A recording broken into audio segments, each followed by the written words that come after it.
بسم اللہ الرحمن الرحیم۔ السلام علیکم، welcome to my channel F S Urdu story.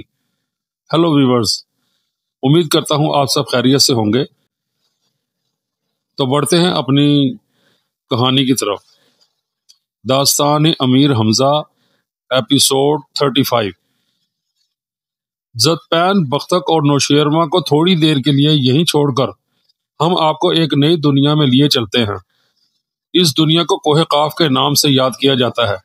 یہاں دیووں اور پریوں کی حکومت ہے اور طرح طرح کے عجائبات اور طلسمات سے یہاں دنیا بھری پڑی ہے۔ آپ کو یاد ہوگا کہ امیر حمزہ کی پیدائش کے بعد کوہ قاف کے بادشاہ شاہ رخ نے ان کا پنگوڑا اپنے ملک میں پریوں کے ذریعے منگوایا تھا، اور دربار کے وزیر عبد الرحمن نے بادشاہ کو بتایا تھا کہ یہ بچہ بڑا نامور اور زور آور ہوگا، 18 سال تک کوہ قاف میں رہے گا اور 1000 دیووں اور خبیثوں کو جہنم رسید کرے گا۔ کوہ قاف کا بادشاہ شاہ رخ جب مر گیا تو سب امیروں اور وزیروں نے اس کی بیٹی آسمان پری کو تخت پر بٹھایا۔ 90,000 پریاں اس کے محل میں رہتی تھیں اور اس کی سلطنت دن دگنی رات چوگنی ترقی کر رہی تھی۔ دارالسلطنت کا نام شہرستان زریں تھا۔ اس نام کی وجہ یہ تھی کہ شہر کی تمام عمارتیں سنہرے رنگ کی تھیں، اور جب ان پر سورج کی کرنیں پڑتیں تو یہ عمارتیں سونے کی طرح جگمگ جگمگ کرنے لگتیں۔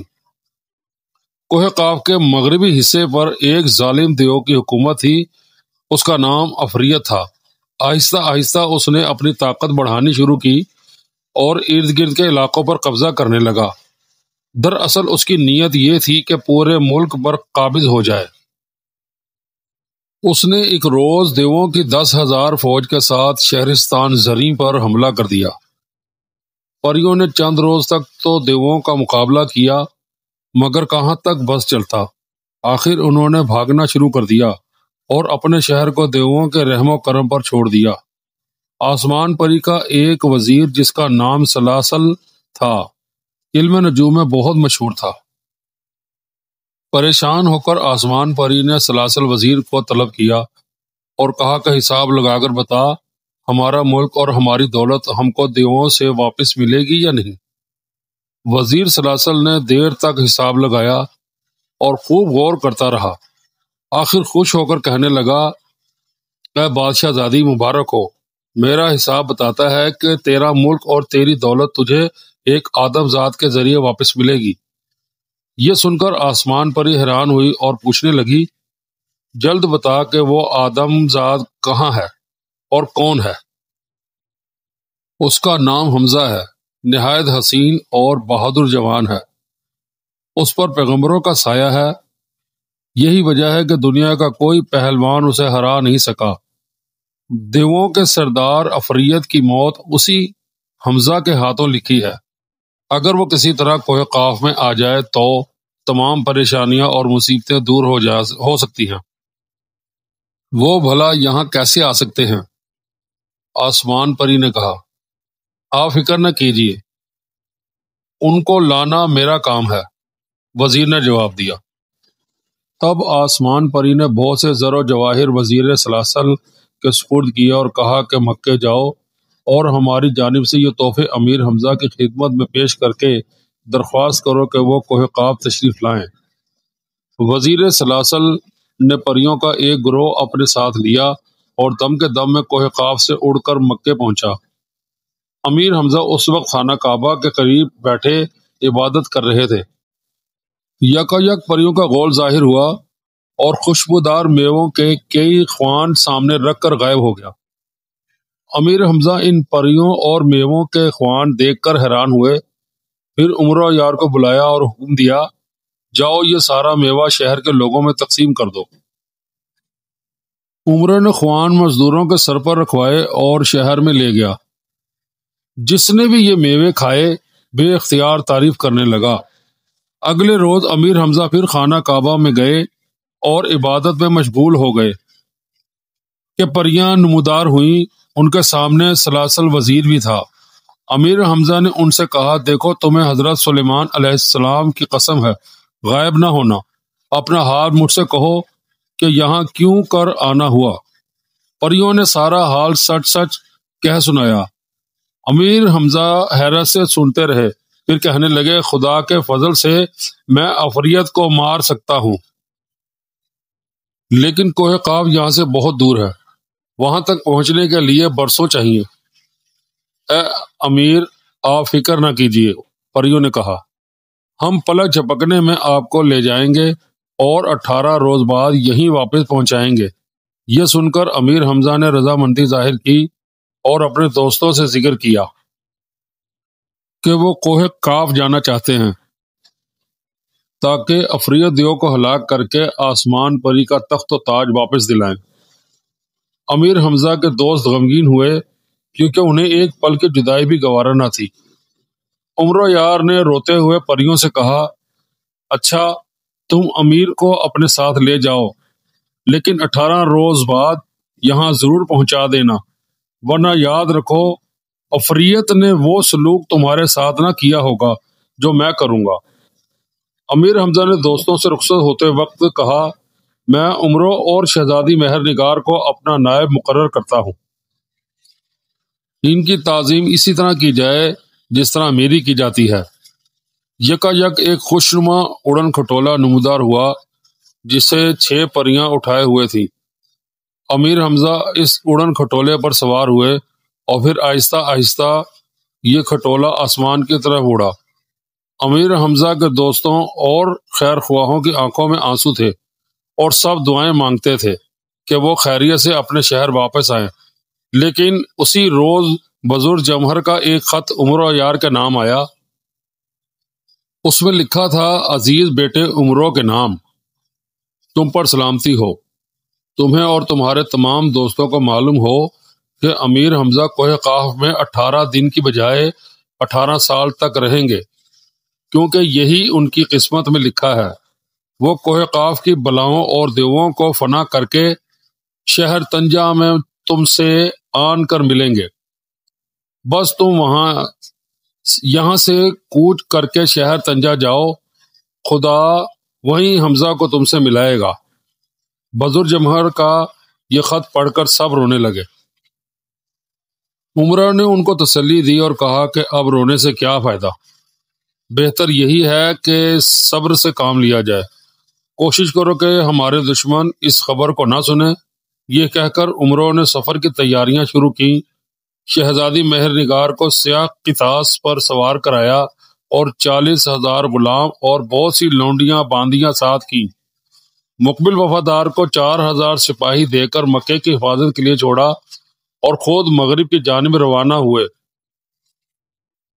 عمرو نے اپنے ملازموں کو حکم دیا کہ دریافت کرو یہاں سے نزدیک کوئی شہر ہے۔ ملازم گئے اور خبر لائے کہ 3 کوس پر شہر نستان آباد ہے۔ تب عمرو یار نے بختک وزیر کی شکل بنائی اور اپنے ساتھ چند سوار لے کر شہر نسان کے قلعے کے دروازے پر گیا۔ دربانوں نے پوچھا کہ آپ کون ہیں اور کس لیے آئے ہیں؟ عمرو نے روب دار لہجے میں کہا یہاں کے قلعے دار کو خبر کرو کہ شہنشاہ نوشیروان کا وزیر بختک آیا ہے اور شہزادی مہر نگار کو عربوں سے چھین لایا ہے۔ اب عرب پیچھا کر رہے ہیں، جلدی سے دروازہ کھولو تاکہ مہر نگار کو قلعے میں پہنچا دے۔ دربانوں نے فوراً یہ پیغام قلعہ دار کو پہنچایا۔ وہ اسی وقت دوڑتا ہوا دروازے پر آیا، دیکھا کہ بختک وزیر موجود ہے، جھک کر 7 سلام کیے اور ہاتھ باندھ کر کہا آپ تشریف لے آئیے، میں آپ کا اور نوشیروان دونوں کا غلام ہوں۔ 40,000 جوانوں کا لشکر آنن فانن قلعے میں داخل ہوا اور قلعے میں رہنے والے تمام دشمنوں کو موت کے گھاٹ اتار دیا، پھر قلعے کے دروازے بند کیے اور فصیل پر اپنے سپاہی بٹھا دیے۔ اتنے میں دشمن کی فوج بھی پیچھا کرتی ہوئی آن پہنچی، لیکن عمرو یار اور اس کے ساتھیوں کا کچھ نہ بگاڑ سکی۔ عمرو کو یہیں چھوڑ کر اب ہم آپ کو کوہ قاف لیے چلتے ہیں اور دکھاتے ہیں کہ امیر حمزہ پر اس جادو کے ملک میں کیا بیتی۔ پریوں نے پلک جھپکتے میں اڑن کھٹولا شہرستان زریں میں پہنچایا۔ امیر حمزہ نے دیکھا کہ عالی شان شہر ہے، عمارتیں آسمان سے باتیں کرتی ہیں، ہر چیز ایسی صاف شفاف ہے کہ نگاہ نہیں ٹھہرتی، جا بجا خوبصورت باغیچے اور نہریں رواں ہیں جن میں فوارے چل رہے ہیں، ہر فوارے کا پانی رنگین ہے، کوئی سرخ، کوئی سبز اور کوئی زرد، لیکن اس تمام حسن اور خوبصورتی کے باوجود شہر ویران ہے، دکانیں خالی پڑی ہیں اور بازار بھائیں بھائیں کرتے ہیں۔ امیر حمزہ نے وزیر سلاسل سے پوچھا، شہر کے لوگ کہاں گئے؟ یہ سن کر وزیر سلاسل رونے لگا اور جواب دیا، اے امیر، ان سب کو افریہ دیو نے یا تو مار ڈالا یا گرفتار کر کے قید میں ڈال دیا ہے، اب ہم آپ کو نیچے اتار کر رخصت ہوتے ہیں۔ ایک پرفضا باغ میں پریوں نے اڑن کھٹولا اتارا اور امیر حمزہ کو وہاں حیران پریشان چھوڑ کر غائب ہو گئی۔ تب امیر نے خدا کو یاد کیا اور ایک چشمے پر جا کر خوب پانی پیا اور آرام کرنے کے لیے لیٹ رہے۔ یکا یک ایک خوفناک شکل کا دیو آیا اور ان کو پکڑنے کی کوشش کی، مگر انہوں نے تلوار کا ایسا ہاتھ مارا کہ دیو زخمی ہو کر گر پڑا اور گھاس پر لوٹنے لگا۔ پھر دردناک آواز میں چلایا، اے آدم ذات، ایک اور وار کر کہ میری جان جلد نکلے۔ تب حمزہ نے دوسرا وار کیا، مگر مرنے کی بجائے دیو بالکل ٹھیک ہو کر اٹھ کھڑا ہوا اور قہقہا مار کر ہنسا۔ حمزہ یہ دیکھ کر خوفزدہ ہوئے اور دل میں کہا، یا الہی، یہ کیا تماشا ہے؟ میں نے پہلا وار کیا تو یہ دیو زخمی ہوا اور اس نے دوسرے وار کی التجا کی، اور جب میں نے دوسرا وار کیا تو یہ ہلاک ہونے کی بجائے تازہ دم ہو گیا۔ دیو ان کی طرف جھپٹا اور اب دونوں میں لڑائی ہونے لگی، یہاں تک کہ دوپہر ہو گئی۔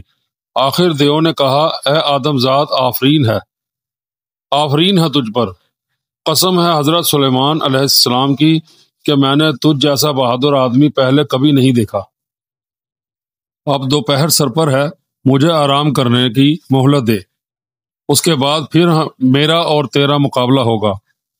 امیر حمزہ نے دیو کی یہ درخواست قبول کی اور کہا، جا، تجھے مہلت دی، مگر تجھے قسم ہے حضرت سلیمان علیہ السلام کی کہ مجھ پر بے خبری میں وار نہ کرنا۔ افریت دیو اور امیر حمزہ کی 3 روز تک خوفناک جنگ۔ امیر حمزہ کوہ قاف جاتے ہیں، پریوں اور دیووں کے حیرت انگیز دنیا، قدم قدم پر مصیبتیں اور عجیب واقعات۔ امیر 18 سال تک کوہ قاف میں رہنے کے بعد دوبارہ اپنے ملک واپس آتے ہیں۔ یہ حیرت انگیز اور دلچسپ واقعات داستان امیر حمزہ کی 5ویں کتاب امیر حمزہ کوہ قاف میں۔ سنیے، شکریہ۔